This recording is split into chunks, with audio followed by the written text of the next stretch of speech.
Hello,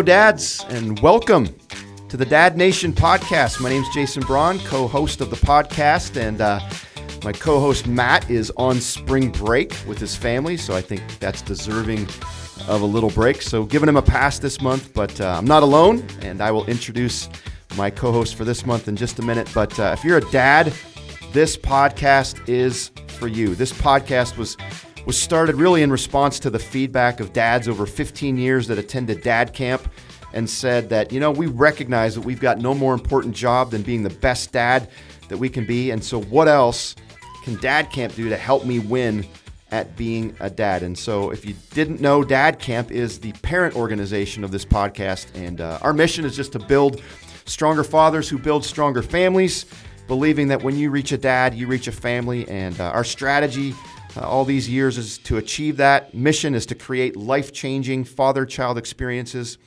And that strategy has worked. And Dad Camp is now impacting dads and families in 12 countries.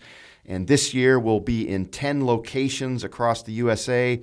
And so if you are a dad of a school-aged child, I'm here to tell you, in my opinion, there's nothing better you can do for yourself and for your child than attend a Dad Camp event. Because at Dad Camp, we focus on you as a father, and then you in turn focus on your child. And so check out our events page on dadcamp.org for a list of dates and locations. But what you need to know about that most is that our registration is opening this month on April 23rd at 9 a.m. So mark that down on your calendars because many of our locations will be literally sold out in a few hours. So if you want to ensure your spot, it would be wise to be ready to go at 9 a.m. on the 23rd. We're going to be in 6 states this year, doing multiple events in a few of them. So we are pumped about this season. And then internationally, we are about to leave for the Democratic Republic of Congo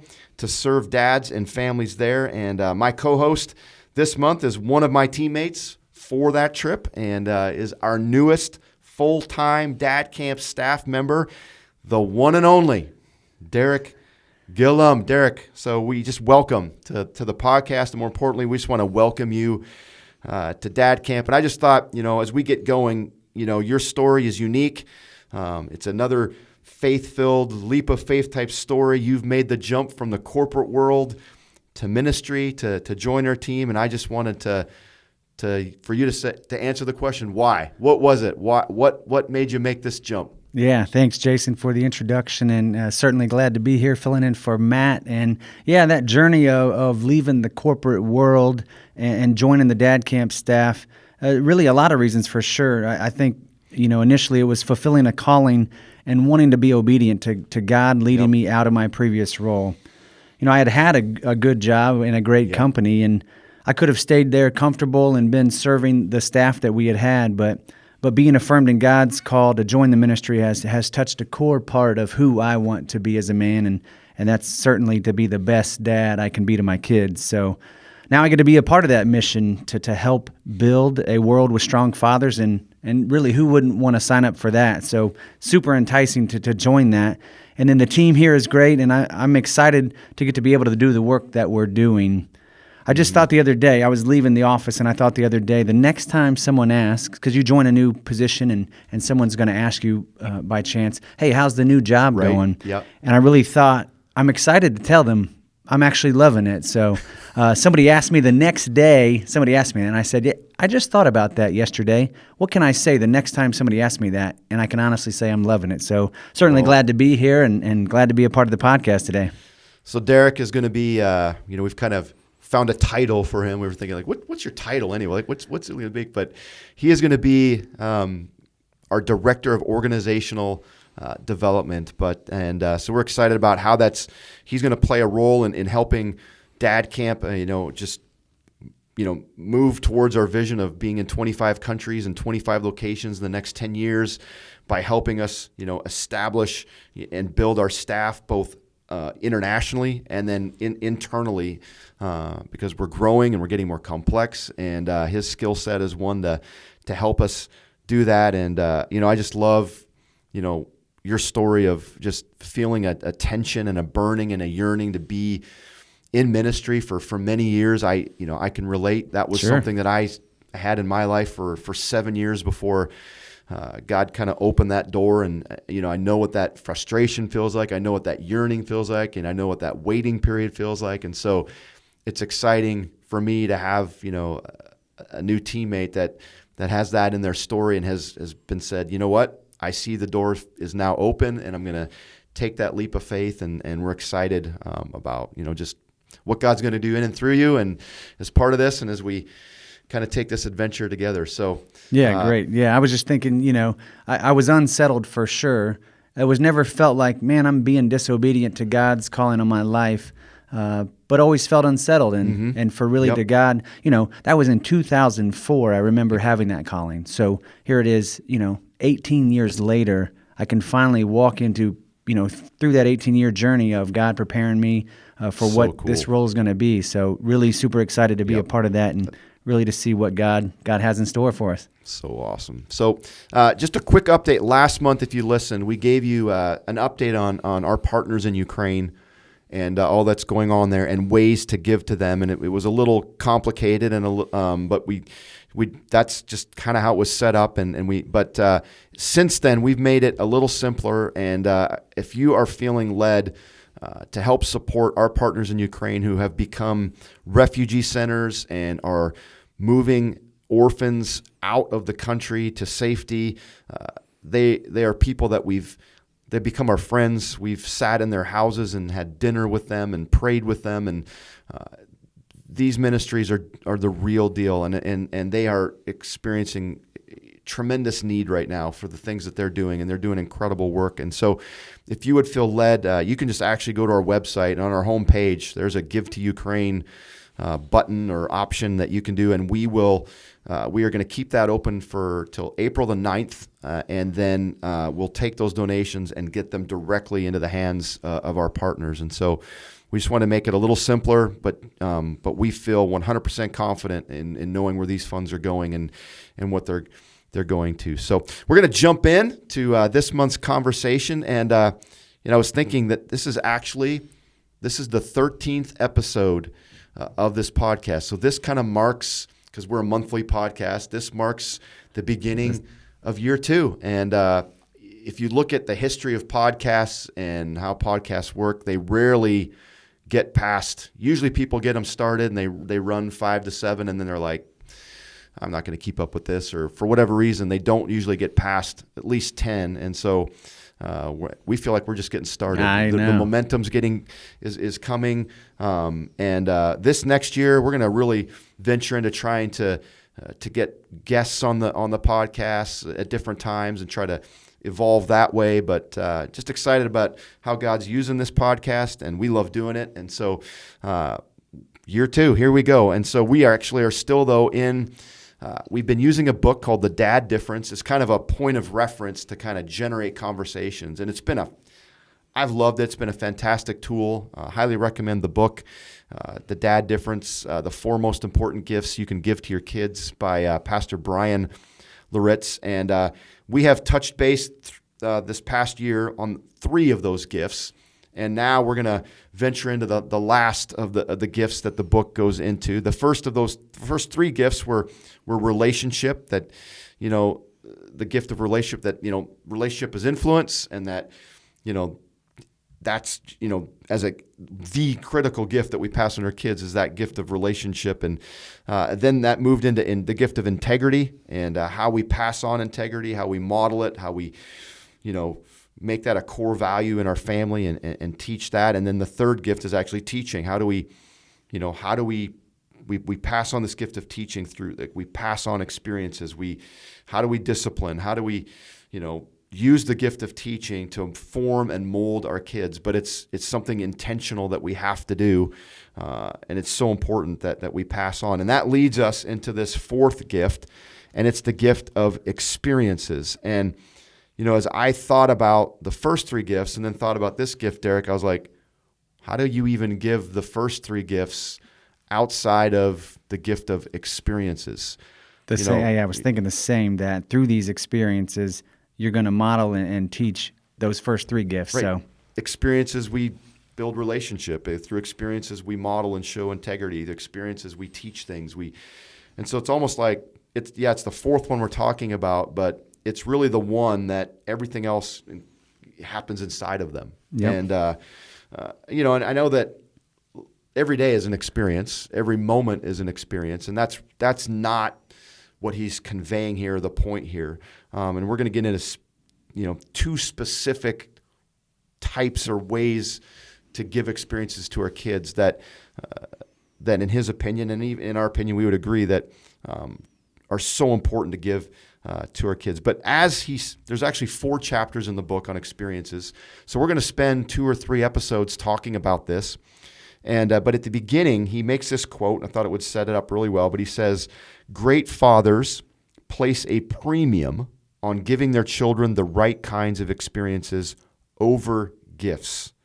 Things wear out and expire, but experiences endure, marking us forever." And I know yesterday, Derek, when we were talking about what we were going to discuss today, you kind of brought that up, this idea of, I don't really remember the gifts that my dad or mom or family that I received at my 8th birthday or my 10th Christmas, but there's these different experiences that I certainly remember. Why don't you speak to that? Sure, yeah. I can certainly, those when I reflected on that, I was thinking, man, what did I get for my 5th birthday? Or what did I get when I was 10 years old for Christmas? And I can honestly say I don't remember at all what I got. And I don't either when I thought about it. If I did remember, chances are I probably don't have that thing anymore, or it has expired, or it doesn't work and it's broken down. But one of the stories that I do remember growing up and just being a young man, a teenager, was going, my stepdad, and I had a great stepdad, and he's still with me today, and we're really close, and so I've loved that relationship. But one of those forming moments of that relationship was when he took me, just me and him, left for a summer road trip, and we drove out to Wyoming, and we climbed a mountain. We backpacked in. It was a cool moment of parking your car, packing everything that you need for an 8-day trip, and you leave the car, and then everything you need for 8 days is in your backpack. And so through myself, who was just a teenager at the time, never had that experience, never done anything like that, had really never even left Indiana, maybe for spring break or something to a beach somewhere, but had never left the state of Indiana to go out and on an adventure like that. So for him to take me there, and I just remember, as I even still have the picture, and I brought it in, and I still have the picture of that mountain. So when I look at this picture, if I'm down or if I'm thinking, man, I just don't have what it takes, man, I look at this picture and I remember that experience of being a teenager and climbing to the top of that mountain, and that trip in particular, and it just pushes me forward. It lets me know. It reminds me that, man, through that experience, I've learned perseverance. I've learned grit and determination, and walking through that. So that's what I remember. Not necessarily what I got physically as a gift, but that experience is just one. That's one of the early ones I remember, and here it is 25 years later, and we're still talking about it. I still have the picture, and I still think, and I still reflect on what that really meant to me. So I'm looking at that picture, and you said, you were a Hoosier boy, didn't get out of Indiana a whole lot. What did looking at something like that, when you first saw like a mountain peak like that, what was that experience like? Yeah, really, really cool. There's definitely no mountains in Indiana. You can get in southern Indiana and maybe find some hills, but definitely no mountains in Indiana. Bumps, hills.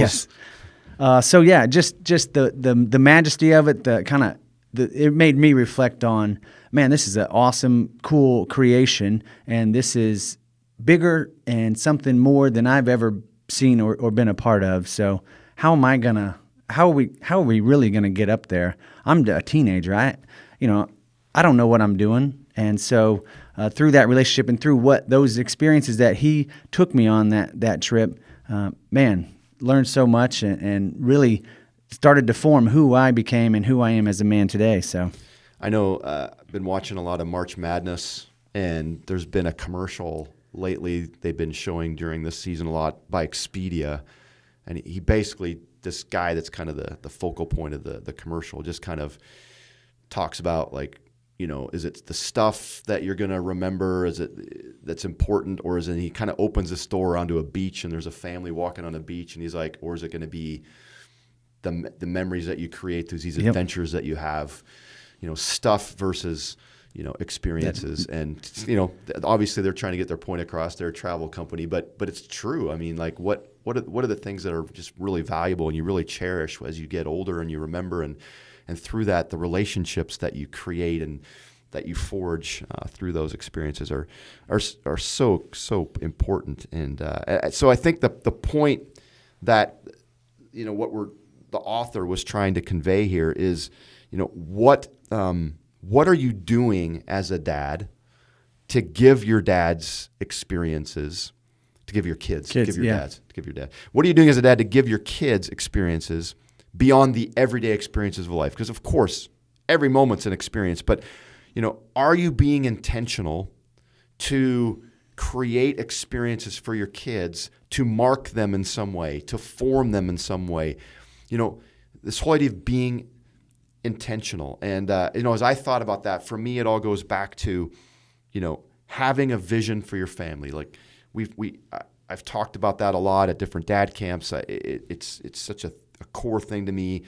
You know, we have a family vision. And so having a vision for your family, then seeing that, then how can you create and be intentional to create experiences that will help take your kids, your marriage, your family in the direction of those core values that you want to be about as a family. Use experiences to help fulfill the vision. And, you know, I'm going to pull this up. I got my computer in front of me, but I'm just looking at our vision again. We just kind of revamped it.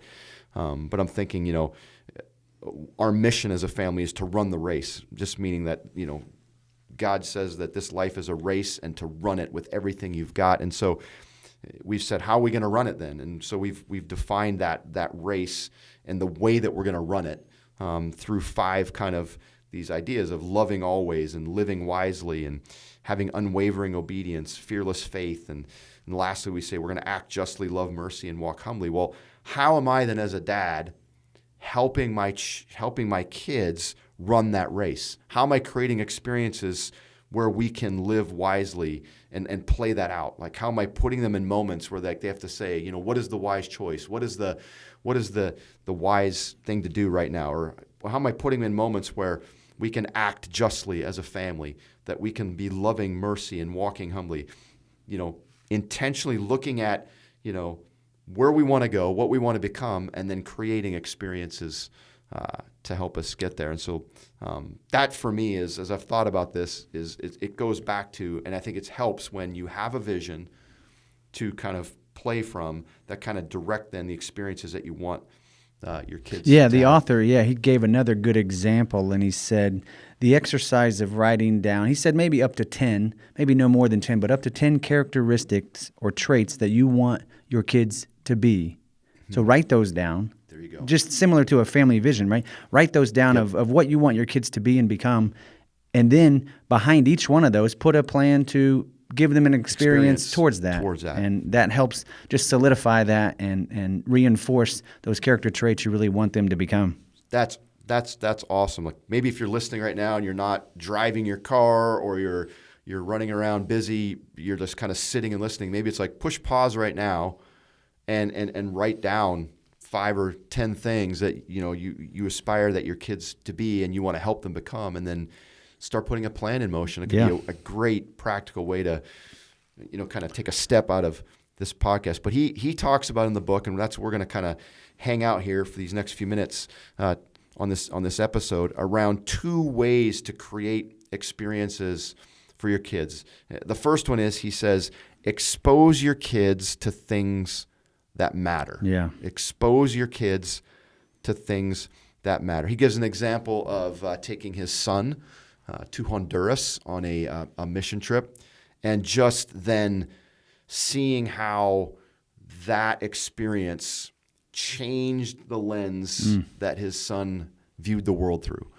Getting up and close to poverty in a way that, his comfortable, middle-class life in Georgia had never brought him up close to, and given him, oh, wow, like my life isn't like everyone else's life. And it and I don't have it that bad, and just seeing, how to serve and honestly, as I read that story, it directly connected to my story. Yes.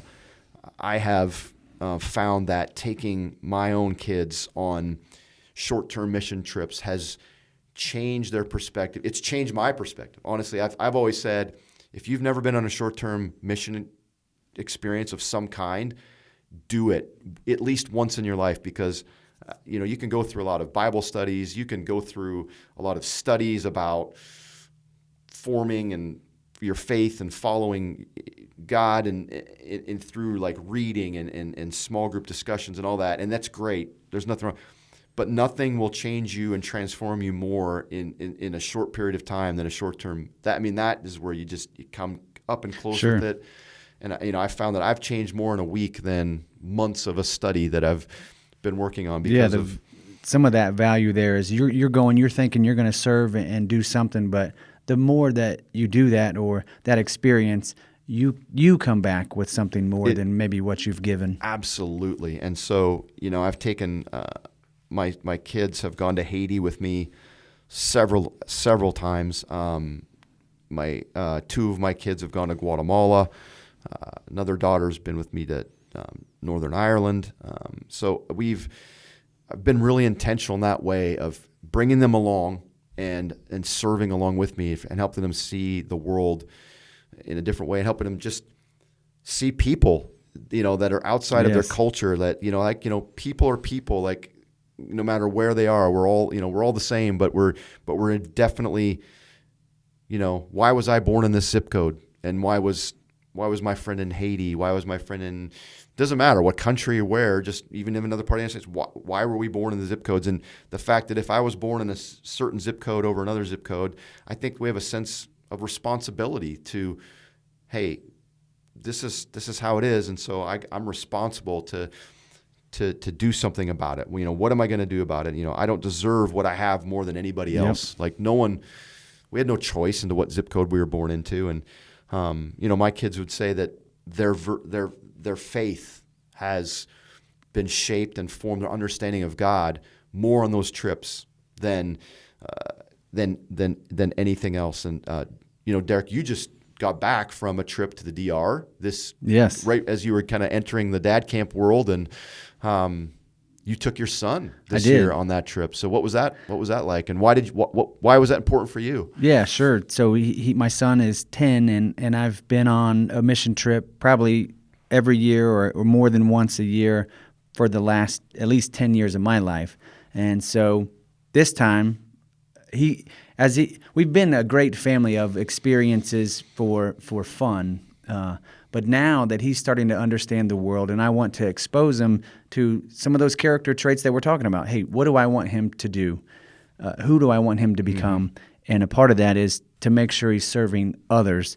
So we do some local things, but then also to see the world through God's eyes and to see God at work all over the world. So that the purpose of taking him in January was to expose him to that, but that continuation of character building to serve others, and he can get comfortable. I mean, he can get in his bubble, and he can be quiet, and he's a great kid, but I wanted to push him. I wanted to kind of stretch him. I wanted to give that experience of for him to grow, and I think one of the ways that we can do that is to make him uncomfortable. And so I knew going to a poor part of the country, or of the Dominican, a poor part of the world within that country, is going to be awakening for him. He's going to see some things that he's never seen before. He's going to do some things that he's never done before. He's going to eat some things that he's never eaten before. Some of those experiences are going to help him. That's my hope. And so we reflected on that for sure. When we got back, I made him sit down and journal. Hey, buddy, I want you to write a couple thoughts, and I prompted him with some questions, but really take in the experience that you just had, and I want you to write down what it is that you learned, or what it is that God had put on your heart, or what it is that how you see things differently. And it was so good to see him reflect on that, because he can get in the groove and just kind of go through the motions. But I knew, and I had been praying for God to touch his heart, and it's been awesome to see him do that ever since. Just a couple of weeks ago, a question was asked in a group, and hey, what's one of the coolest things, or have you seen God show up? And he shared his trip on the Dominican, and so it was so good to That's awesome. Man, that's a couple months later, and it's still sinking in. So glad that he got the opportunity to do that. And that's just, kind of what that author's saying. Hey, give your kids these experiences that are going to help them become who you want them to be. So we have to define, as dads and as families, what matters to us. Mm-hmm. Like that's where we have to define it first. We have to get clarity on what matters to us, and then as a dad, lead the way and say, all right, if these things matter and I want to see these things, these characteristics develop in my kids, if I want to, if we want to go in a certain direction and become a certain thing, go a certain way, then we have to be intentional about creating experiences to help form that in them and let them experience that. So that was the one of, creating experiences for your kids, to expose your kids to things that matter, because through those things, that will help create in them, these attributes and characteristics that we hope to see. And then the second one he touched on was expose your kids to hard stuff. And this one's probably a little more challenging, because as parents, exposing your kids to hard stuff, it's hard, because you don't want to see them struggle. You don't want to see them suffer, if that's what's going to happen here.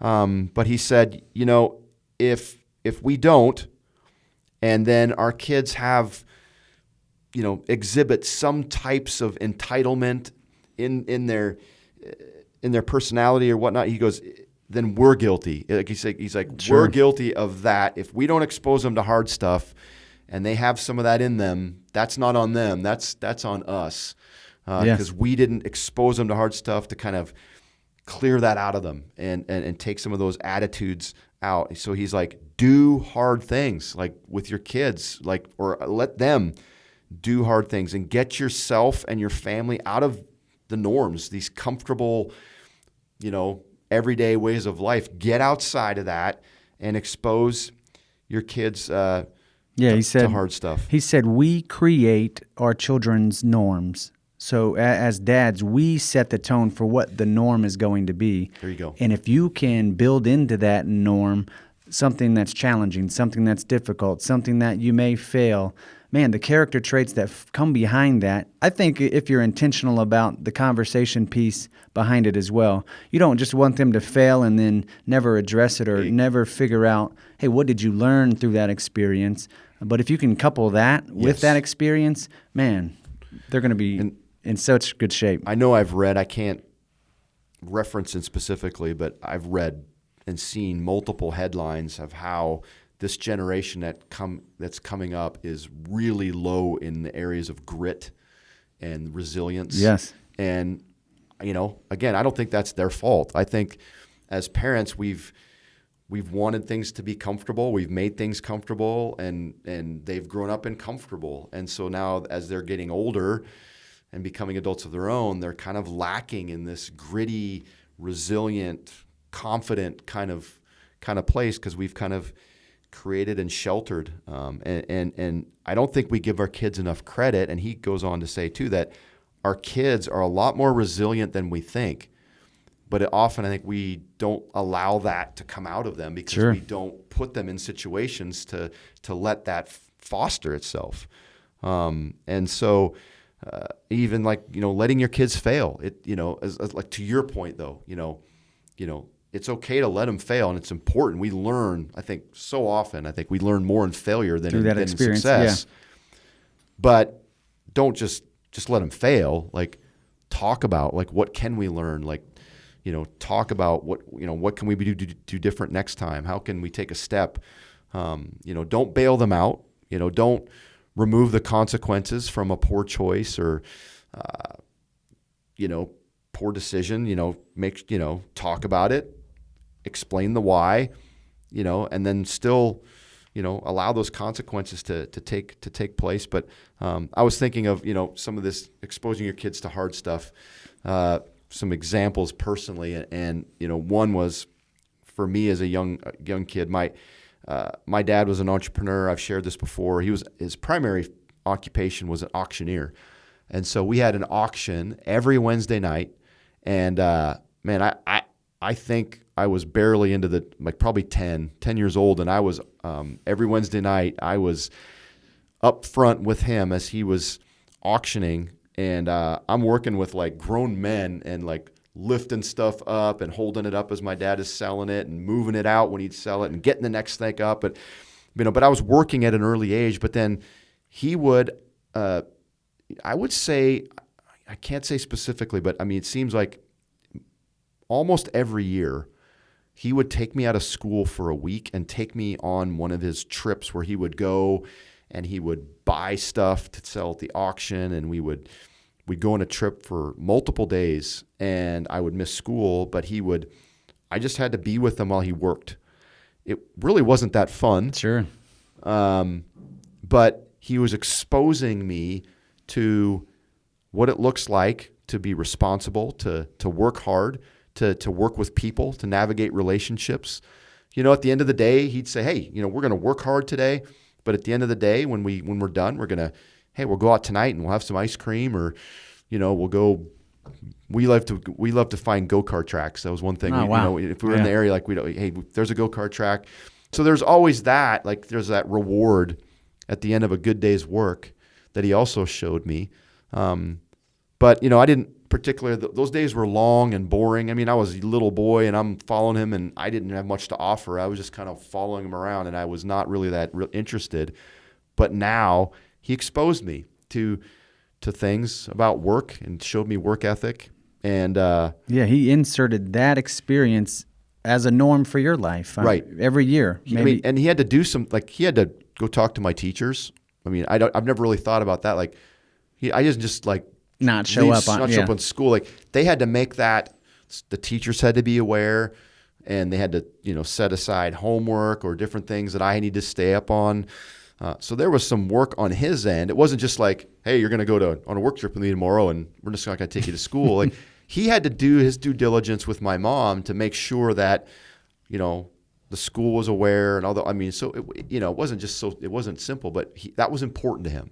And just from an outsider's perspective, just knowing you and who you are these days now, man, when you share that story, I could see, like, for him being intentional, it's created just an awesome leader, an awesome worker that you are today, and that's probably where it started to form. It absolutely, I would say, it did. And there was a saying that we've said at Dad Camp over the years, but at different seasons. But there's every son or daughter needs their dad to allow them to ditch school and take some cuts in the cage. Yes. And the big idea is that there are moments when, not that school's not important, but as a father, as a family, there are things that, hey, we're gonna set aside school here and do this, because this value, this is, there's more to be learned through this than maybe in the schoolroom for a couple of days. Again, no disrespect to the schoolroom, to our teachers out there, but I think what we found, or what I've even learned with the teachers, like, they love these ideas. They're like, that is awesome. They know,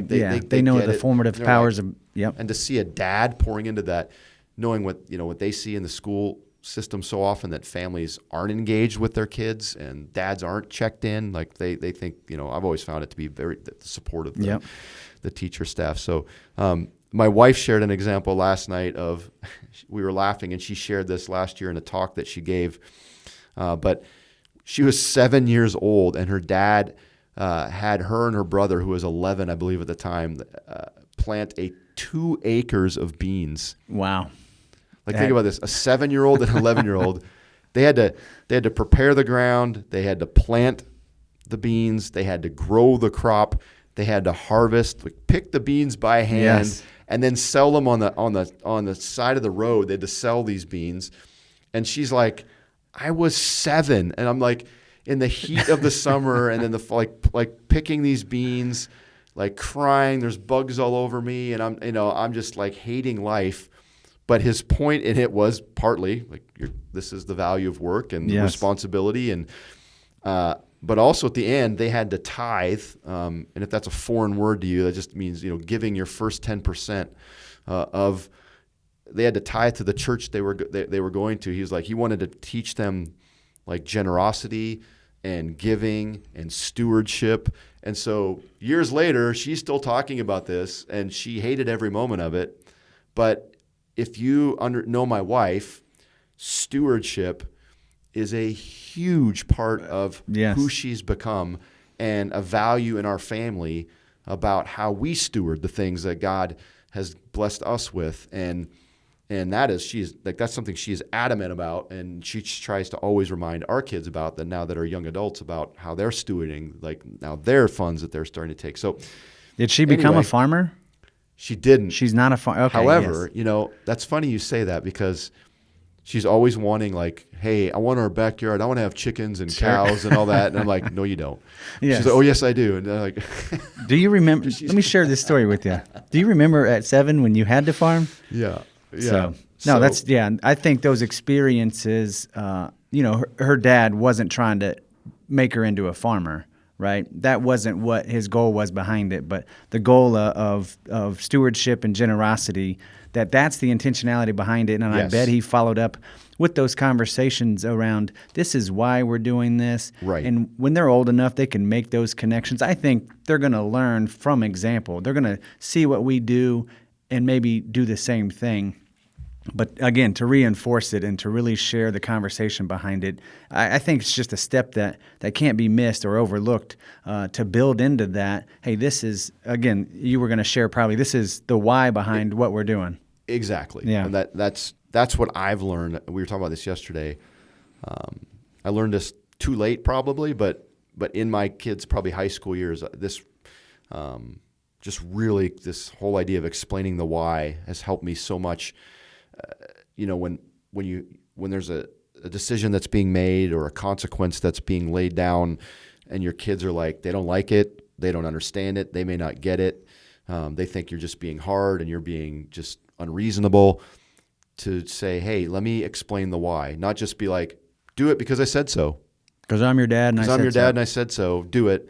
But to sit down and say, hey, you may not like this decision, but let me help you understand why I'm making this decision and why we're going to go this route. Yeah. And what I found is my kids have just really just, as I've shared the why, again, they may not like it, but when they understand it, they're then willing to engage, and they're willing to take that step and be like, okay, I see where dad and mom are trying to go with this. I see that they still love me. I see that they're actually not trying to keep something from me or to discipline me in this way that, like, but they want something for me. Yeah, move you in the direction. It's hard and it's not comfortable, but it's because they want something for me and they want me to learn something through this. And, I've just learned that when we've done that as parents with the kids now, and helping them understand the why, that yes, we're going to expose you to hard stuff, and yes, there's going to be consequences at times if you make poor choices. But when they understand the why, it's kept relationship intact. Yes. Because when you say just do it or else, or here's the consequence, and it breaks relationship. And then when you break relationship, you lose influence. And so it's just this cycle. Yes. And so yeah, lots there. So expose your kids to hard stuff. Expose your kids to things that matter. Give your kids experiences. Be intentional. And it's when we're intentional that, I just think God does his best work, and we do our best work as parents in that, when we're being intentional. Any final 10%? Yeah, you mentioned that, even that commercial you saw that's been playing through the March Madness. And I actually saw a commercial last night I was watching. And the tagline, it says, "The experiences we never forget come from the choices that we make." And so I think that if we're making those choices, whether it's good or bad, Yep. right? We're going to learn through the hard things, the times we fail, or through those good moments, and even as parents, as dads, to be able to make the choices and expose our kids to these experiences. Those are the things that we're never going to forget. And so it sunk in again. It was a car commercial. I don't know how they're relating that to selling a car, but it stuck with me just knowing of the choices that I'm making in being intentional about a father. If I can make those choices to provide those experiences for my kids, and then follow up with that conversation around why we're doing that, or even if they fail, I think to give them an experience to fail and talking through that. I know just one quick story was my son, last year I wanted to take him on a mountain bike trail. Mm-hmm. And so his expertise in mountain biking was riding across the front yard in the grass, right? So he'd never been on a trail. And so we went on our first trail ride together, and he took it slow to start with. And I thought, great, it's building this confidence, and he's trying new things, and he's doing something challenging. Well, then he started to get a little overconfident, and he took a switchback turn, and he was going. I was behind him. I couldn't see where he was going off this switchback turn. And as I made the same turn, I knew to slow down. He had gone too fast, and he actually went over the edge, and he hit a tree. Thank God that he put that tree there to stop him, because down the hill was not a journey he wanted to take. So just to be able to reflect on that, hey, man, you're okay, everything's good. But now, what did you learn from that experience on whether it's playing it safe, or, hey, just know where you're going, or hey, he got up, he got back on his bike, and we finished the trail, and the next day we went on the trail again. And so now even that experience is a marker where I can reflect on. So that was last year. So say this year sometimes he fails at something, and I can be like, hey, buddy, remember you got back up on your bike, you finished that trail, you're okay. What did you learn from that? Let's keep going. Let's push through. Just if you can have those conversations around it, I think that begins to root that character trait that we really want to impose on our kids. And man, and if you have those conversations, I can bring that story back up to where he recalls it, and it's not a bad experience of I almost died falling off a cliff. It's right. How did you get through that? To kind of connect the dots beyond that has been huge.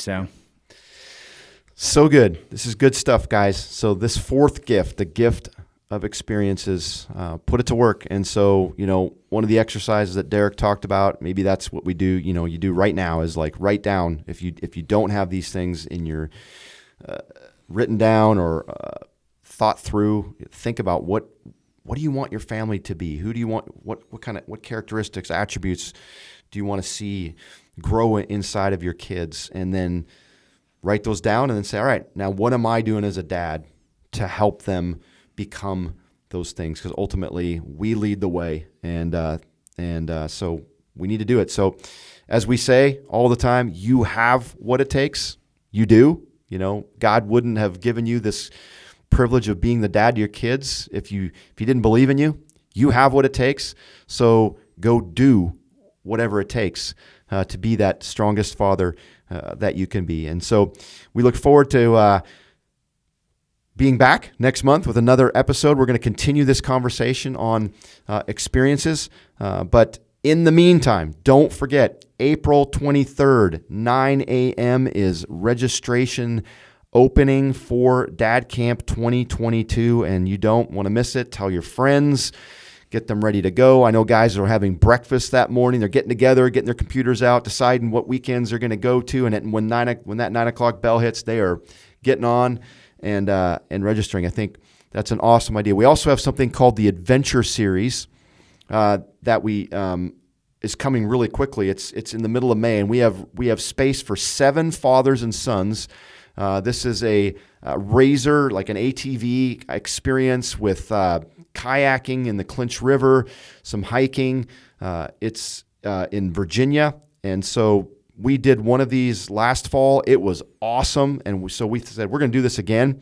And so we still have 5 more spots, 5 more father-son spots available for that. And so this is for, I think it's 15 and older. You'll see it on the on our webpage if it's 16 or older, but for dads and sons. So this could be, even if you have an older dad and you're like my age, like maybe I bring my dad and me and my dad go if he's up for an adventure like that. But for college age young men and their dads, but this is, it doesn't have to just be a teenage boy and their dad. But this is for dads and sons that are in the teenage years and beyond. And it's an awesome trip that you guys would love. So check that out. Don't forget about giving to Ukraine if that is on your heart, and being generous that way. We will get that out.